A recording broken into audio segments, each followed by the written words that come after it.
अस्सलाम वालेकुम।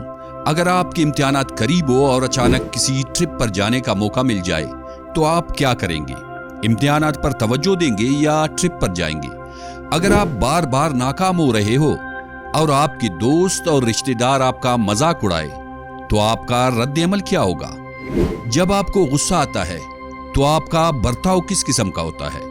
जिंदगी में एक ऐसा वक्त आता है जब चंद साल की मेहनत जिंदगी भर के लिए कामयाब नताज दे सकती है।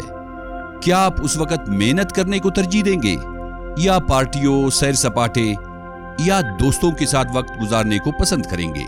ये और इस जैसे कई सवालात के जवाबात आपको आज के वीडियो में मिलेंगे।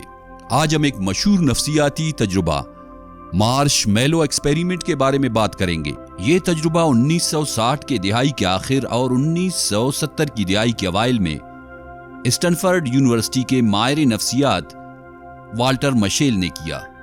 इसका बुनियादी मकसद ये समझना था कि खुशी को मुअख्खर करने की सलाहियत और जिंदगी में कामयाबी के दरमियान क्या ताल्लुक है। इस तजुर्बे में 4 से 6 साल की उम्र के बच्चों को एक कमरे में ले जाया जाता। कमरे में पहले से एक कुर्सी और एक टेबल रखा जाता। कुर्सी पर बच्चे को बिठाया जाता, सामने बच्चे के लिए टेबल पर एक मार्शमैलो रखा जाता और बच्चे को बताया जाता अगर वो बच्चे प्रोफेसर की वापसी तक मार्शमैलो ना खाए तो उन्हें इनाम में एक और मार्शमैलो दिया जाएगा, यानी एक मुकर्ररा वक्त तक मार्शमैलो ना खाने का इनाम एक और मार्शमैलो। दूसरे लफ्जों में खुशी में ताखीर के बदले डबल खुशी। इस दौरान प्रोफेसर कमरे से निकल जाते और बच्चों के रद्द अमल का मुशाहिदा किया जाता। कुछ बच्चे प्रोफेसर के कमरे से निकलते ही फौरन मार्शमैलो खा लेते और कुछ बेचैनी से इंतजार करते, कभी उठते कभी बैठ जाते, लेकिन आखिरकार वो भी सब्र खो देते और अपने अपने मार्शमैलो उठाकर खाते। आखिर में सिर्फ चंद बच्चे खुद पर काबू रखते हुए 15 मिनट तक इंतजार करके इनाम के हकदार ठहरते। इस तरह ये तजुर्बा कई मरतबा दोहराते हुए लगभग 600 बच्चों को इस तजुर्बे से गुजारा गया ताकि उनकी खुद पर काबू पाने की सलाहियत का जायजा लिया जा सके। 1972 में पहली बार अखबारात में इस तजुर्बे की खबरें शाये हुई। पहली बार अवाम को पता चला कि बच्चों पर इस किस्म का तजुर्बा हुआ है। उन्हें यह भी पता नहीं था कि ये इस तजुर्बे की शुरुआत है या इख्तिताम। असल में 1972 इस तवील तजुर्बे की इब्तिदा थी। ये तहकीक 40 से 45 सालों तक जारी रही। प्रोफेसर मिशेल और उनकी टीम ने उन बच्चों का तवील अरसे तक मुशाहिदा किया ताकि ये समझा जा सके कि खुद पर काबू पाने वाले बच्चे और फौरन खुशी हासिल करने वाले बच्चों की जिंदगियों में क्या फर्क है। इस एक्सपेरिमेंट के नताइज वाकई में हैरानकुन थे। जिन बच्चों ने तजुर्बे के दौरान सब्र का मुजाहिरा किया था वो जिंदगी में ज्यादा कामयाब साबित हुए।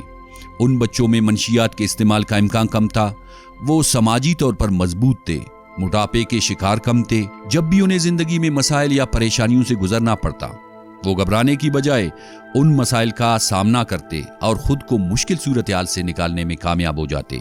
इन बच्चों में खुद पर काबू रखने की सलाहियत मजबूत थी जो उन्हें मुश्किल हालात में फैसला करने में मदद देती थी। इस तजुर्बे से यह साबित होता है कि सेल्फ कंट्रोल कामयाबी का एक अहम अंसर है। ये न सिर्फ तालीमी या पेशावराना जिंदगी बल्कि जाती जिंदगी में भी मददगार साबित होता है। जिन लोगों में खुद पर काबू पाने की सलाहियत होती है वो ज्यादा पुरएतमाद और कामयाब होते हैं। अब सवाल पैदा होता है कि ये तजुर्बा हमारे लिए कैसे मुफीद है। हम इस तजुर्बे से बहुत कुछ सीख सकते हैं और इसे अपनी जिंदगी या बच्चों की तरबियत में शामिल कर सकते हैं।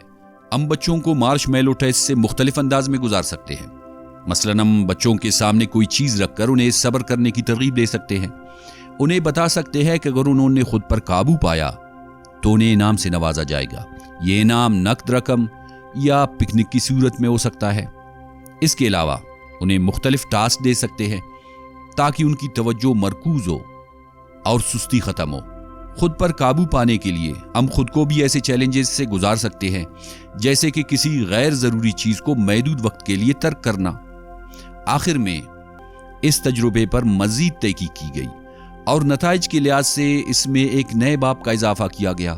वो तहकीक क्या थी, उस तहकीक से किस तरह के और किस किस्म के नताइज बरामद हुए, उसके तमाम पहलुओं पर हम अगले वीडियो में बात करेंगे। आप तमाम दोस्तों का शुक्रिया कि आपने ये वीडियो आखिर तक देखी। اگر ویڈیو آپ کو پسند آئی ہو تو لائک کریں اور سبسکرائب کرنا نہ بھولیں۔ اللہ حافظ۔